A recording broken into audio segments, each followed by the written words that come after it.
السلام عليكم يا احلى متابعين، راكم مع مطبخ ام محمد. اليوم ان شاء الله ندير لكم فاكهه للتزيين البطيخ من البطيخ الاحمر او يسمونه الدلاع. نبداو مقادير. انا الدلاع قشور تاع الدلاع نقيته وقطعته رقيق، والسكر والماء. نبداو نديرو الكاس الاول، نديرو 5 كيسان صغار تاع ليتاي، وانتم بغيتو تكبروا كبروا.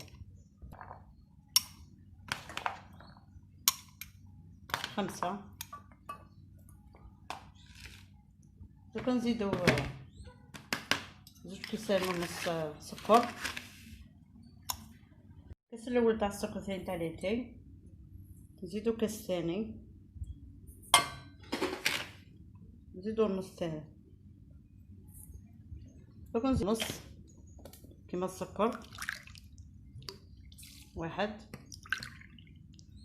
2 ونزيدو نص، ونديرو فوق الفرن يطيبوا. نعاودو نوريكم الفرن ونخليهم يغلو. كي يطيبوا نعاودو نوريو لكم. هم طابوا لنا الفواكه التزيين تاع البطيخ الاحمر، نقسموه الدلاع نقسمو الدلاع. ونديرو شويه، نديرو من الالوان. هذا نخلو صفر،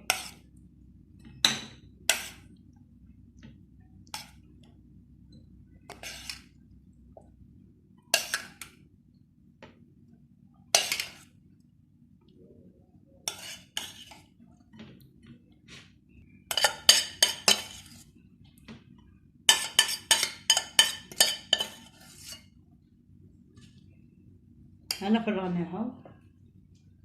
دوك نديرو واحد الوان. دوك نديرو اللون الاحمر شويه باك باش تجينا احمر، وهذا خلو صفر. نديرو تبغوا ديروا في الكيكه، تبغوا ديروه في تشبحوا به بريوش، وديروه لداخل في الكاطو شغل ديروها حشوه.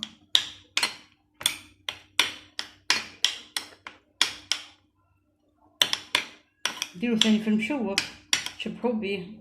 نتوما واش تبغيتوا الحاجه اللي تشبحوا بها ديروا بها شويه.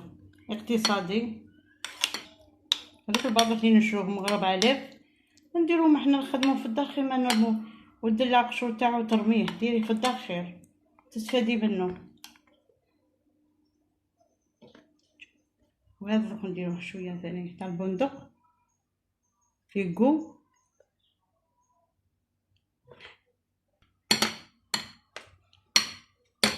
خلطوهم كامل، وفيه كو ثاني شباب.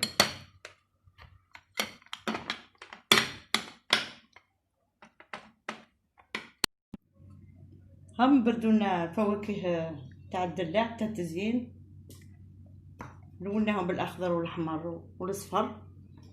وانتم ديروهم في لي غاتو نتوما واش تبغيتو، كيما نقولوا كيكه، كيما نقولوا بريوش من الفوق. نتوما واش تبغيتو، واش نتوما واش تبغيتو وين ديروا. ها فيه البنه. وان شاء الله تسيو وديروا لنا لجام والمشاركه. سلام.